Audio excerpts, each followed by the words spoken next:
ভাইরে ভাই, কোন দুনিয়াতে আসছি জানেন না তো। এই 4-5টা চিকেন ফ্রাইয়ের দাম নেয় 200-250 টাকা, বা আরও বেশি নেয়, দোকান ভেদে আরও বেশি হয়। তো একটা মুরগি কিন্তু মানে 250 টাকা দিয়ে কিন্তু বেশ বড় সাইজের একটা মুরগি কিনে ফেলানো যায়, ঠিক না বলেন? তো আমি হচ্ছি খুবই সাধারণ মানুষ, মধ্যবিত্ত মানুষ বা নিম্ন মধ্যবিত্ত মানুষও বলা যাইতে পারে আসলে আমারে। তো আমার বাবা এত কিছু নাই। অনেকে দেখবেন যে মানুষের বাসায় যায়া মানে বেশ ভাব দেখায় বলবে যে আমি তো ফার্মের মুরগি খাই না, তবে রেস্টুরেন্টে গিয়ে কিন্তু খায়। রেস্টুরেন্টে কি কখনো এই পোলট্রি মুরগি কিংবা ফার্মের মুরগি ব্যতীত ওই কক মুরগি কিংবা সোনালী মুরগি ব্যবহার করবে? মাথা নষ্ট আপনার। তাহলে রেস্টুরেন্টের ব্যবসা লাটে উঠবে, ঠিক না? তো এরকম অনেকেই করে। তো আমার হচ্ছে এরকম কোনো নাই। আমি হচ্ছে পোলট্রি মুরগি খুবই পছন্দ করি।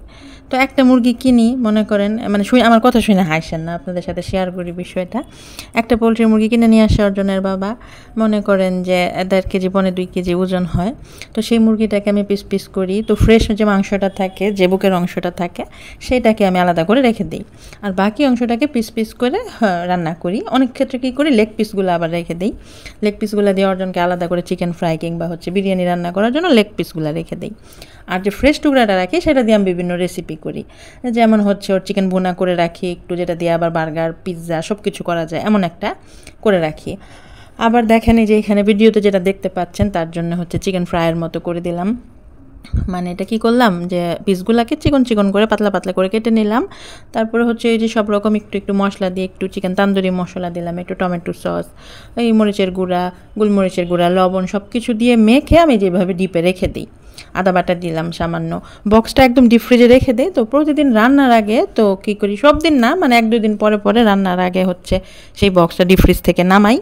নামানোর পরে দেখা যায় হচ্ছে যে তরকারিটা আমি রান্না করব সেই তেলে আগে হচ্ছে তার জন্য আমি 2-3 পিস 4 পিস আগে ভেজে দিই, চিকেন ফ্রাই ভেজে দিই। তারপর হয়তো একটা আলু বা 2টা আলু দিয়ে একটু ফ্রেঞ্চ ফ্রাই বানিয়ে দিই।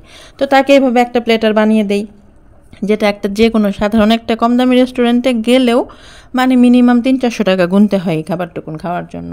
কিন্তু ঘরে দেখেন আমি একটু মানে ট্রিক খাটিয়ে বা একটু পরিশ্রম করলাম, আমার কিন্তু অনেকগুলো টাকা বেঁচে গেল, আমার কিন্তু এতগুলো টাকা খরচ হলো না। আর সবচাইতে বড় কথা যেটা, আমি আমার বাচ্চাকে একদম হেলদি একটা খাবার দিতে পারলাম। একদম ফ্রেশ তেল, ফ্রেশ খাবার, মানে কোনো ভেজাল কিছু তো আমি আর ব্যবহার করি নাই।